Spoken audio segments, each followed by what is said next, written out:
الکریم فاما بعد فاعوذ بالله من الشیطان الرجیم بسم الله الرحمن الرحیم. زه د پیام خیبر د نیوز د اراکینو د ملګرو شکریه ادا کوم او زه زاهد حاجي صاحب ته بار بار دوی چې کومې دعاګانې د فلسطین د مجاهدینو دپاره غوښتي دي، د فلسطین چې کوم مظلوم عوام دی د هغوی دپاره غوښتي دي، خصوصا ځنه بین الاقوامي سطح باندې چې کوم دی په دې څه اقدامات کول پکار دي. اقوام متحده ته د انسانیت سوز چې کوم ظلم روان دی او نتنیاهو چې کوم دی د یهود د لابۍ چې کوم دی یو دویم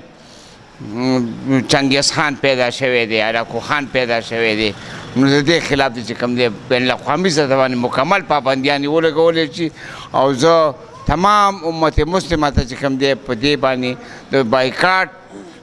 درخواست کوو چې دوی د تمام مسلماناتو بایکاټ وکړي. سعودي ګورنمنټ ته چې کوم دی هلته کې په لکونو کسان هر ټایم خانقاهو کې موجود وي، د هغې خانقاهوي کوم امام دی هغې ته هم تاسو مخصوص دعاګانې د فلسطین دپاره وغواړي او هلته کوم عمرې له خلک دي هغې ته هم موږ خو انشاءالله مسلمانان یو، موږ په دې باندې الله نه ډېر شکرګزاره یو چې الله تعالی مسلمانان پیدا کړي یو او دا هم یقین دی چې د الله د عذاب نه څوک هم نشي بچ کېدی او انشاءالله چې نتنیاهو د خپل هغه انجام وویني چې کله پس د ګورنمنټ نه د جدا کېدو سره به د انجام څه وي. بلکې زه به دا ویم چې د تمام یهود لابۍ دپاره د یو داسې اور وکرلو چې د تمام دنیا انسانان به چې کوم دی د دې خبرې ډېر سخت خلاف وي، ډېر زیات د ظلم خلاف دي. څوک هم چې کوم دی چې هغه مسلمان نه که یهودي دی هم دا ظلم هم دا بربریت نه شي برداشت کولی چې کوم د ماشومانو قتل عام روان دی، کوم د بوډاګانو قتل عام روان دی، کوم آبادیانې ورانېږي، نو دې خلاف چې کوم دی تمامه دنیا چې کوم دی یو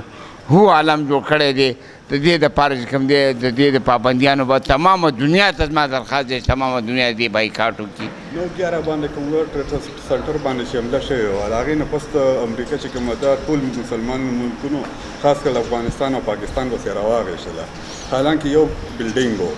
د هغې په بدل کې چې کوم دی دلته کې فلسطین او داسې عراق هم وران شو، شوام هم وران شو، لیبیا هم دغه شوه او اوس فلسطین ته خبره راغله. د هغې خلاف هغسې ایکشن نه اخیستل کېږي، د اسرائیل ته دهشتګرد نه ویل کېږي.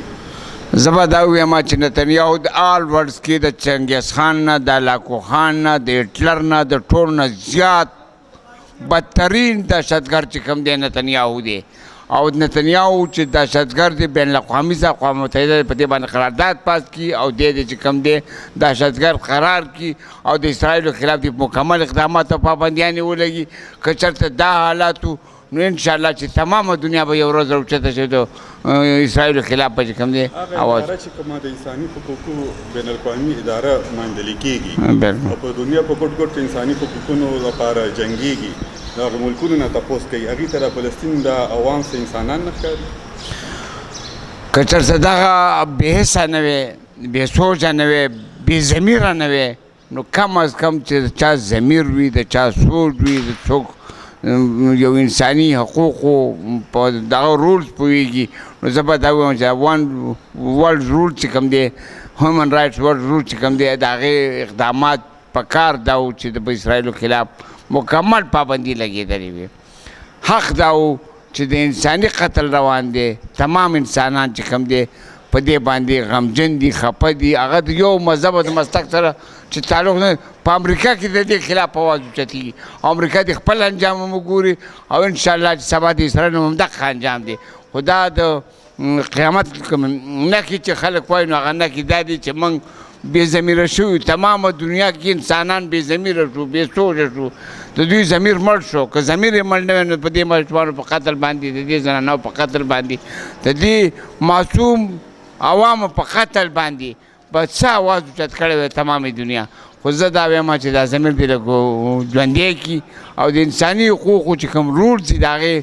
پاک چې کوم دی دا خبر راوچته کړي او د اسرائیلو خلاف د پابندیانې ولګوي او نتنیاهو ته د بین الاقوامي سطح باندې پانسي ورکړی شي.